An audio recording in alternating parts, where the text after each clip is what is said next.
말씀입니다.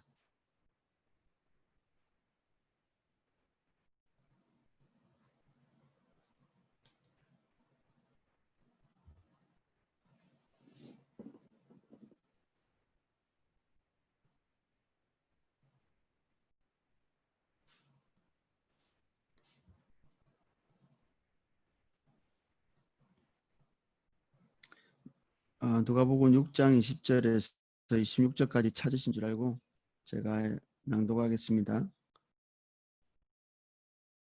예수께서 눈을 들어 제자들을 보시고 이르시되 너희 가난한 자는 복이 있나니 하나님의 나라가 너희 것이며 지금 줄인 자는 복이 있나니 너희가 배부름을 얻을 것이며 지금 우는 자는 복이 있나니 너희가 웃을 것이며 인자로 말미암아 사람들이 너희를 미워하며 멀리하고 욕하고 너희 이름을 악하다 하여 버릴 때에는 너희에게 복이 있도다. 그날에 기뻐하고 뛰놀라 하늘에서 너희 상이 큼이라. 그들의 조상들이 선지자들에게 이와 같이 하였느니라. 그러나 화 있을진저 너희 부요한 자여 너희는 너희의 위로를 이미 받았도다. 화 있을진저 너희 지금 배부른 자여 너희는 줄이리로다.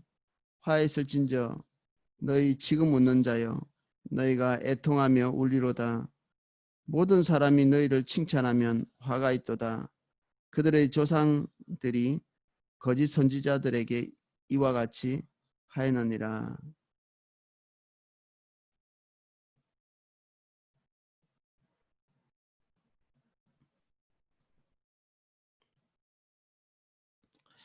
한 절씩 보면서 살펴보도록 하겠습니다.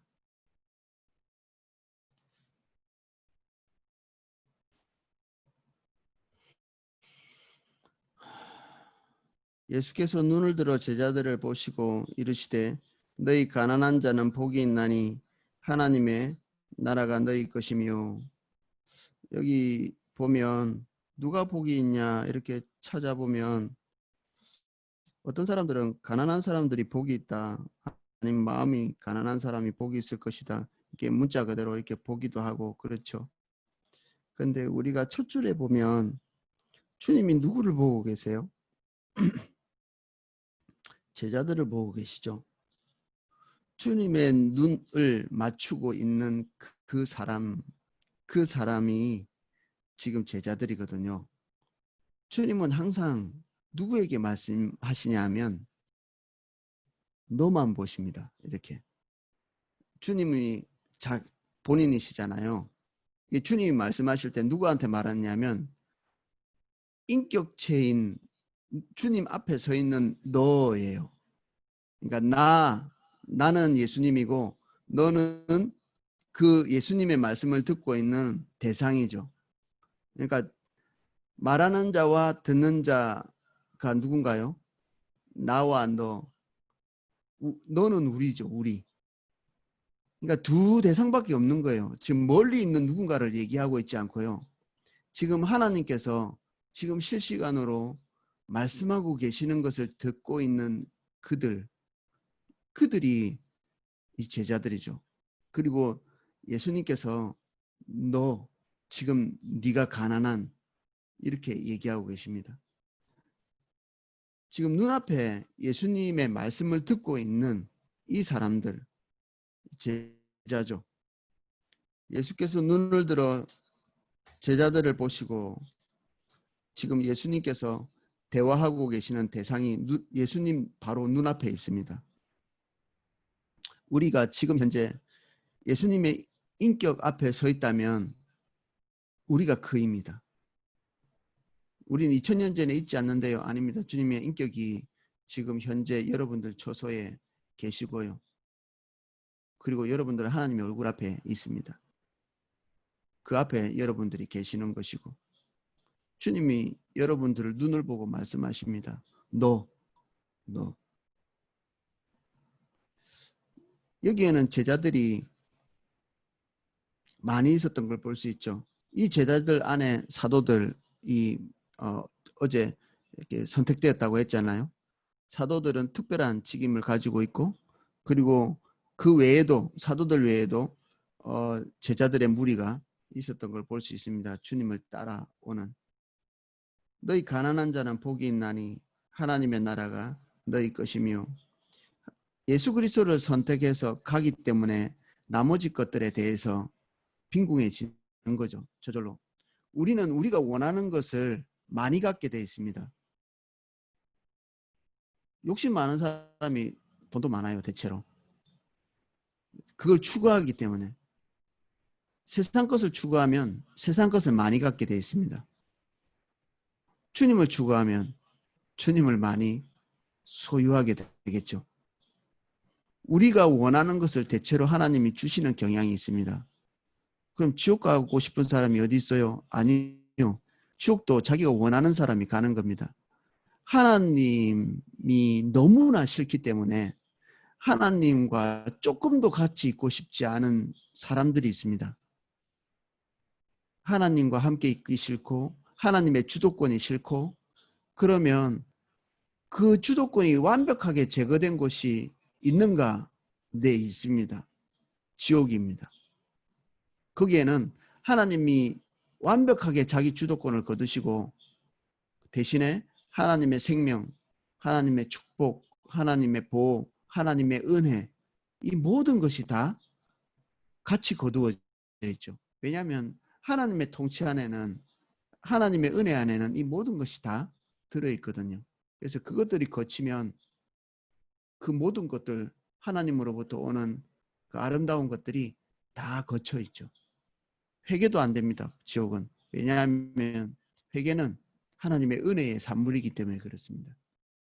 그래서 눈으로 뻔히 하나님의 존재를 보고 있으면서도 지옥에서도 천국이 보인다고 하거든요. 뻔히 보고 하나님 안에 있는 사람들이 얼마나 복된지를 뻔히 보는데도 회개하고 돌이키지 못하지요. 이게 한면에서 무서운 일입니다. 그래서 하나님은 원하는 대로 하도록 내어버려 두십니다. 그래서 죄짓고 싶은 사람은 충실하게 죄지을 수 있도록 어느 시점에서는 방치하시죠. 그리고 하나님 앞에서 경건하고 거룩하게 살고 싶은 사람에게는 그렇게 할 수 있도록 또 은혜를 계속 부어주십니다. 선택하는 자에게, 그리고 한 발을 내딛는 자에게 어디로 내딛든지 간에 거기로 갈 수 있도록 하십니다. 이게 자유의지의 축복이면서도 두려운 부분입니다. 하나님은 우리에게 어떤 자유의지를 주셔서 이 발걸음을 어디든지 향할 수 있도록 해두셨습니다. 그리고 그 발걸음대로 할 수 있도록 하시죠. 하나님의 백성에게 채찍이 가해진다. 이거는 특별한 일입니다. 채찍이 가해진다는 것은 내가 너를 특별한 존재로 보고 있다는 얘기죠. 내가 너를 자녀로 보고 있어. 자유의지가 있지만 그 길로 올바른 선택을 하지 못할 때 하나님께서 자기 품에서 떠나지 않도록 특별한 애착과 애정을 가지고 때리시는 것입니다. 그래서 우리 환경적인 어려움이나 고통이 올 때, 하나님의 채찍이 올 때, 이것은 특별한 일이죠. 이것은 슬퍼할 일이 아니고요. 하나님의 사랑을 우리가 다시 인식하고 돌이키고 전환해야 되는, 그리고 감격해야 될 요소라고도 볼 수 있습니다.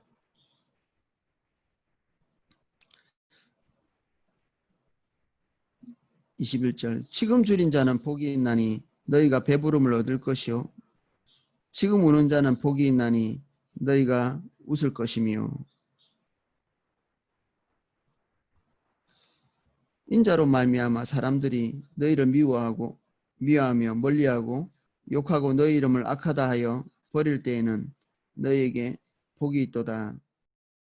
오늘 우리가 하나님 앞에서 우리의 영혼이 가라오고 목마르고 줄이고 하나님의 말씀이 우리에게 와닿을 때 우리의 영혼이 오그라들지 않나요? 하나님이 우리 영혼에 그늘진 부분들을 이렇게 말씀하실 때 우리가 그것을 보고 우리의 영혼을 쪼개면 그 속으로 쪼갠 사이로 하나님의 빛이 들어오거든요. 그러면 그 영역 안에 하나님의 통치가 그제서야 일어나기 시작해요. 깨어질 때. 우는 거죠. 마음이 깨어질 때.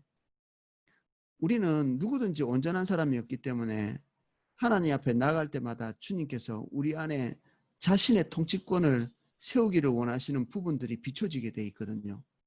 아직은 하나님의 통치 가운데 있지 않은 어떤 모종의 영역들이 있는데 그 영역 안에 하나님께서 두드리기 시작하죠. 그러면 우리가 어떻게 느끼냐 하면 하나님 앞에서 부끄러움과 수치 그리고 영혼의 깨어짐 이런 것들로 반응하게 되어 있습니다. 우리가 자유의지를 가지고 그 빛을 차단할 수도 있습니다. 부끄러움과 수치를 가리고 우리가 원하는 통치를 그대로 하려고 할 때 우리가 원하면 할 수 있습니다.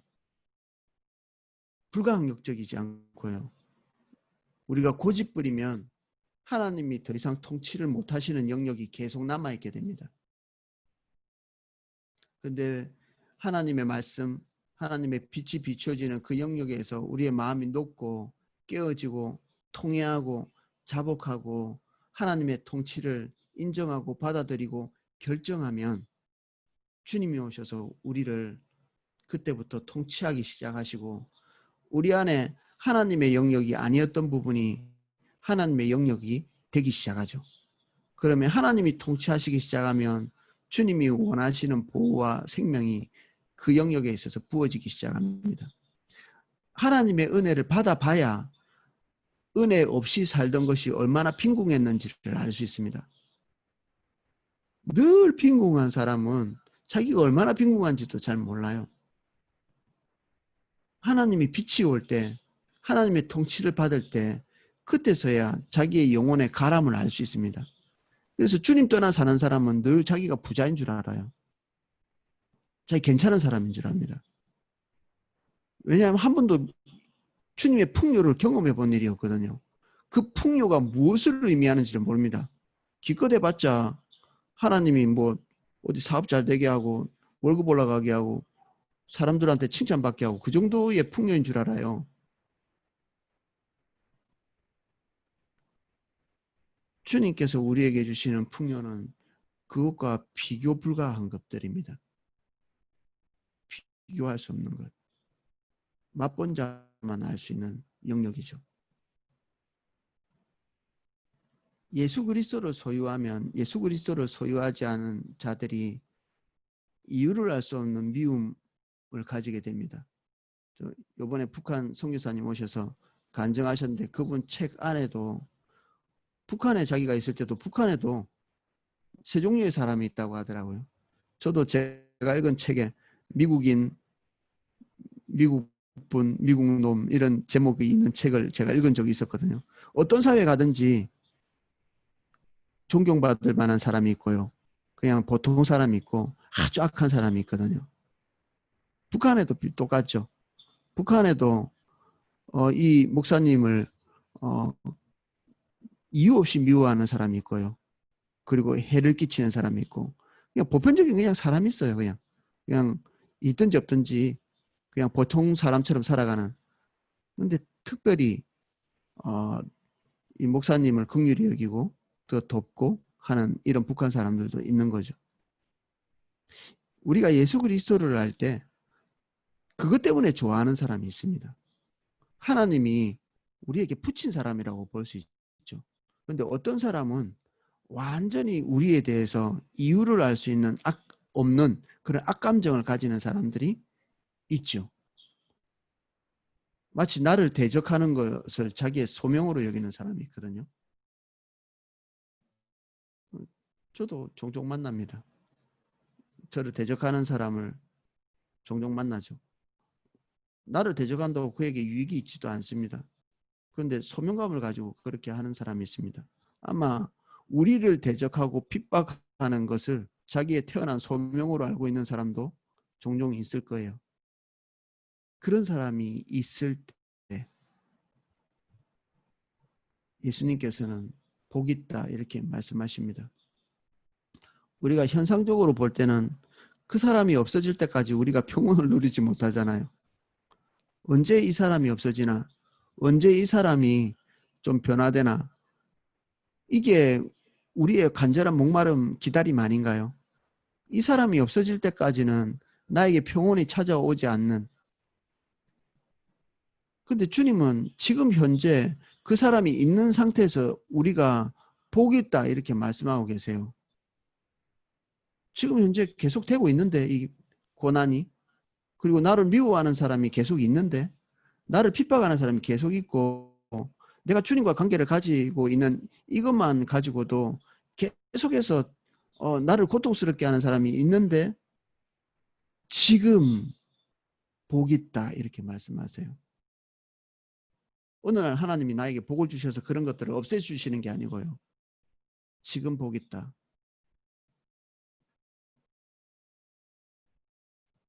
저도 지금 머릿속에 떠오르고 있는 사람이 있습니다. 아, 예수님 그렇군요.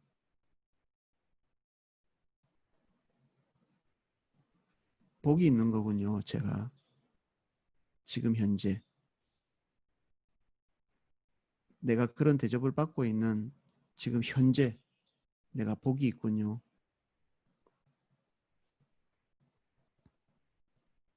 그날에 기뻐하고 23절입니다. 뛰놀라 하늘에서 너희 상이 큼이라. 그들의 조상이 선지자들에게 이와 같이 하였느니라. 성경에 나와 있는 모든 그 선지자들이 우리에게는 하늘의 별처럼 아름답지 않나요? 우리가 뭐 거기에 뭐 어깨를 나란히 하겠어? 그런데 놀랍게도 우리가 지금 그들과 같은 반열에 서 있다고 말씀하고 계시죠. 너희가 지금 그들이 당하고 있는 것을 당하고 있는 거야 라고 지금 예수님이 말씀하고 계시잖아요. 감히 우리가 어떻게 그 사람들과 같은 반열에서 평가되겠어요? 지금 현재 우리를 보고 예수 그리스도를 믿고 있기 때문에 우리가 뭔가 잘못했을 때 핍박받는 거, 이것은 그거는 어림도 없는 겁니다. 그건 아닙니다. 그것은 우리가 마땅히 받을 징벌이고요. 우리 야고보서에 말하는 것처럼 너희가 잘못했기 때문에 핍박받는 것, 그거는 수치스러운 거죠. 부끄러운 것이고. 그런데 우리가 예수 그리스도를 소유하고 주님만 추구하기 때문에 유독 미워하는 그런 경우를 얘기하는 것입니다. 이런 경우는 예수님을 믿는 사람에게 흔하게 찾아옵니다. 이게 특별한 경우가 아니고요. 어디 가든지 예수 그리스도를 미워하는 사람은 있거든요. 때로는 너무 가까운 곳에 있기도 합니다. 가족들을 얘기하는 거죠.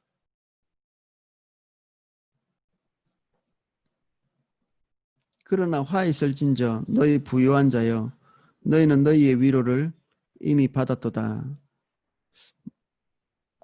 누군지 모르겠지만 하나님의 분노, 예수 그리스도의 분노 가운데 있는 대상이 있는 것 같습니다. 화 있을진저, 재앙이죠. 이 저주를 내리시는 겁니다. 저주는 피할 방법이 없습니다. 하나님이 저주하시면 어디 가서 숨겠어요? 하나님이 화를 내리시면 우리가 어떤 방패가 우리를 막아주겠어요?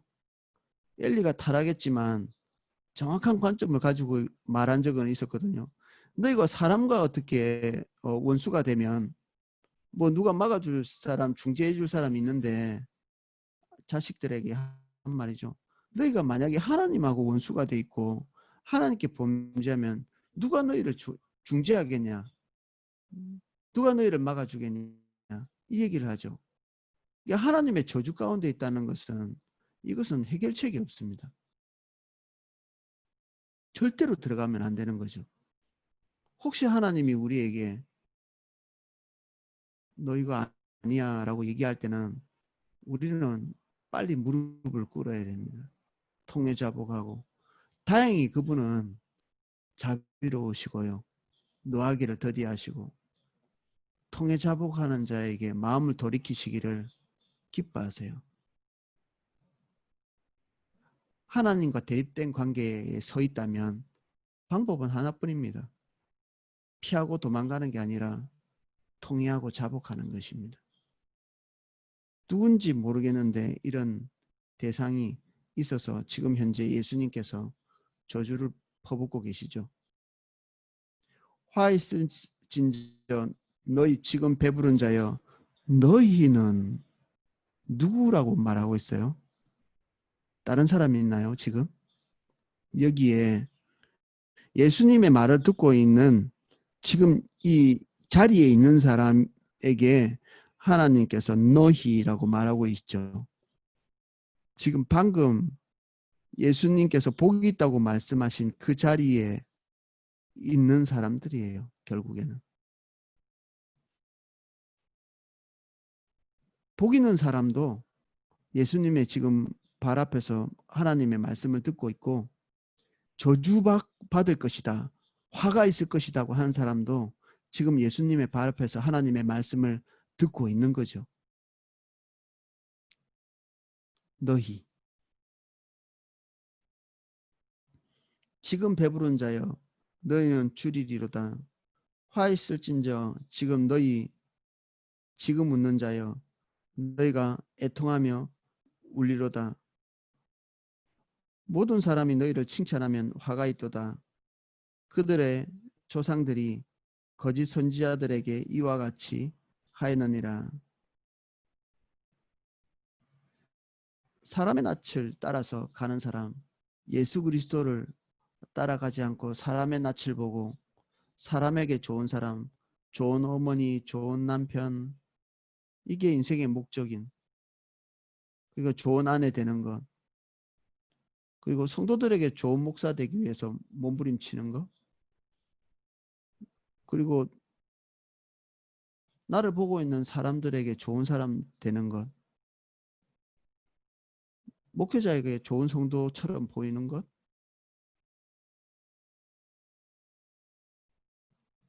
직장에서도 비슷해요. 좋은 사람처럼 보이는 것, 눈가림만 하는.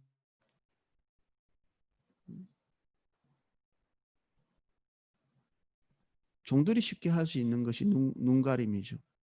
그때그때 좋게 보이고 넘어가는, 성심을 다해서 마음을 다해서 섬기는 것이 아니고, 배부른 이유가 뭐죠? 자기 영혼을 보지 못하기 때문이죠. 자기의 주림을 보지 못하기 때문에 그렇습니다. 하나님의 빛이 비치는데 나는 완전해요라고 한다면 이거는 딱 한 가지 경우밖에 없습니다. 하나님의 말씀을 다른 사람에게 적용하고 있는 경우입니다. 하나님이 말씀하실 때 내 영혼이 듣고 있다면 절대 배부를 수가 없습니다. 모든 하나님의 말씀을 남에게 적용했던 사람들이 바리새인이거든요. 바리새인이 지금 어디 있습니까? 우리 안에 있습니다. 제자는 어디 있습니까? 우리죠, 우리. 제자도 우리고 바리새인도 우리예요. 그 말씀이 우리에게 적용되면 제자고요. 하나님의 말씀이 선포될 때 우리 마음속에 다른 사람이 떠오르면 우리는 바리새인으로 화 있을진저 됩니다. 하나님의 말씀이 어떻게 남에게 적용되겠어요? 나에게 적용되지. 말씀을 선포하고 있는 저도 제 마음이 오그라지거든요. 제 영혼이 깨어지고 남 생각할 게 없고 내가 부끄럽고 내가 통해하고 내가 자복하고 남의 일이 안 보입니다. 내 코가 석자고 내 발등에 하나님의 저주가 떨어져 있거든요. 그거 꺼야죠. 하나님의 저주가 내게 임한 거를 꺼야 될 거 아니에요. 근데 내 머릿속에 다른 사람 떠오르면 화했을진저예요. 화했을진저. 피할 방법이 없어요. 저주를. 하나님과의 관계는 막히고 우리 영혼에 온 하나님의 말씀이 축복이 아니라 저주가 돼버려요. 우리가 어떻게 하나님 말씀 앞에서 웃겠어요? 울지.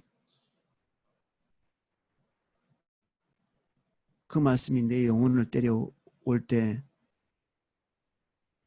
어떻게 우리가 웃겠습니까?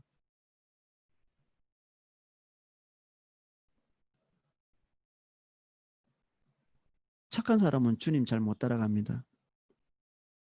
제가 말하는 착한 사람은 사람들로부터 착하다고 평가받는 사람입니다. 이 사람도 착하다고 그러고 저 사람도 착하다고 그러고 다 좋은 사람이라고 말하는 사람. 이 사람은 평소에 사람들에게 그런 소리를 듣기 위해서 애를 쓰고 부단히 그것을 초점 맞추고 있는 사람일 가능성이 많은 거죠. 우리가 주의 말씀대로 하다 보면 때로는 사람들의 마음을 충실하게 따라가기 어려울 때가 많아요. 자녀들에게도 결손이 생기고요. 아내가 요구하는 것을 해주지 못할 때도 있고 남편이 원하는 걸 해주지 못할 때도 있고 동료들이 원하는 걸 해주지 못할 때 있습니다. 다 맞춰줄 수 있나요? 그러면 우리는 사람의 종이죠. 모든 것을 다 정성을 다해서 섬겨도 양보할 수 없는 게 있는 것입니다. 주님이 우리에게 말씀해 오실 때 우리는 그것이 항상 우선순위가 되기 때문에 사람에게 맞춰줄 수 없는 경우가 있죠. 그렇게 완전하게 바벨론을 섬기고 있었던 다니엘이 어느 날 타협할 수 없는 지점이 오니까 결단하잖아요. 사람이 나를 어떻게 보든 왕이 나를 어떻게 처분하든 양보할 수 없는 부분이 있는 거죠. 그때는 사자구를 감수하는 겁니다. 에스더가 왕이 자기를 어떻게 처분할지 뻔히 보이는데도 하나님이 말씀하시면 어쩔 수 없는 거예요. 그냥 죽으면 죽으리라고 하는 겁니다. 받아들이는 것이죠. 왕이 나를 죽일 수도 있기 때문에 따라가지 못할 말씀이 있나요? 이때는 하나님의 말씀을 포기하는 것이 아니라 왕의 총애를 포기하는 거죠. 그냥 사람들의 좋은 평가를 포기하는 것입니다. 지금까지 쌓아왔던 것, 좋은 평판들을 다 포기하는 것입니다. 미안해라고 해야 되죠. 어떨 때는. 하지만 내가 주님 따라가야 되겠다. 아브라함은 이삭에게 얼마나 좋은 아버지였겠습니까? 그가 태어났을 때 대연을 배설했다 이렇게 있어요. 대연. 큰 잔치를 벌린 거죠. 모든 사람에게 먹을 것을 제공하고 축제를 벌린 이삭이 어떤 자식입니까? 아마 이삭이 생각할 때 우리 아빠는 나밖에 없어 이렇게 생각했을 거예요. 근데 어느 날 아버지가 자기를 향해서 칼을 들었어요. 죽이려고. 왜?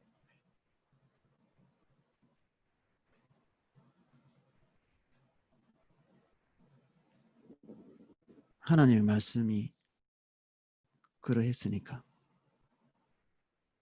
이삭은 그때 이후로는 분명히 알았을 거예요. 내 아버지는 내가 1순위가 아니었구나. 하나님이 1순위구나. 우리 자식들이 우리가 자기를 1순위로 생각하지 않는다는 것을 알아야 됩니다. 내 남편이 아내가 내가 1순위가 아닌가 봐. 내 남편은 내가 1순위가 아니구나. 하나님이 1순위구나. 내 동료들이 저 사람은 이건 지금 2순위야. 워낙 열심히 일해서 이게 1순위인 줄 알았더니 이게 1순위가 아니었구나. 저 사람에게 1순위는 뭔가 다른 게 있어. 이걸 말하는 거죠.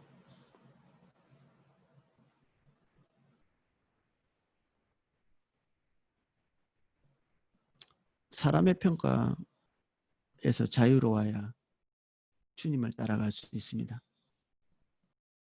오늘 우리는 이 짧은 몇 마디의 말씀이 우리에게 산더미 같이 다가오기를 축복합니다.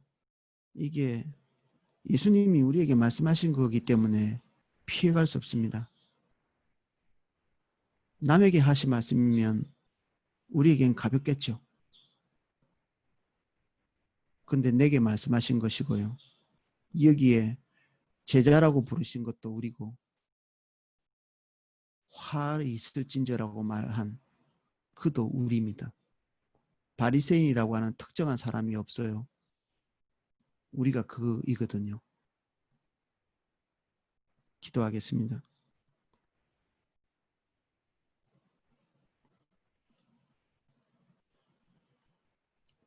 우리가 두렵고 떨리는 하나님의 말씀 앞에 서 있습니다.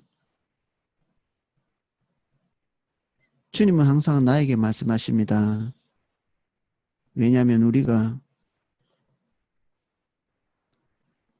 불꽃 같은 눈으로 바라보시는 하나님의 눈앞에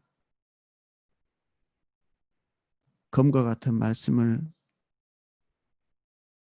우리에게 주시는 하나님의 입술 앞에 있기 때문입니다.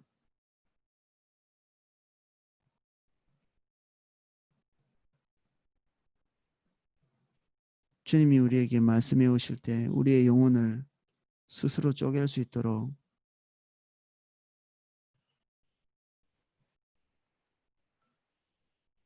우리의 영혼이 굳어서 우리에게 말씀하시는 모든 것을 다른 이에게 적용하는 패역한 자가 되지 않도록 모든 바리새인의 영을 예수 그리스도의 이름으로 파합니다. 우리가 화를 당할 자리에 있다면 주님 우리를 불쌍히 여기사 돌이키게 하시고 우리의 영혼을 쪼개게 해주십시오.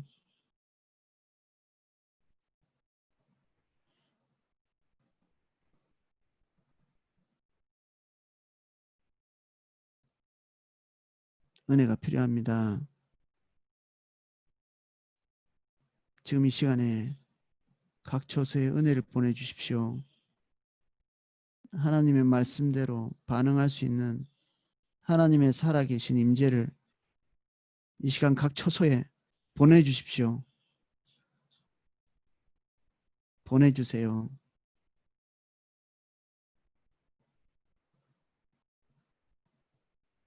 옷을 찢지 말고 마음을 찢으라고 말씀하셨습니다. 할례도 육체에 하지 말고 마음에 하라고 말씀하셨습니다. 우리의 마음의 가죽을 베고 통회함으로 설 수 있도록 도와주세요.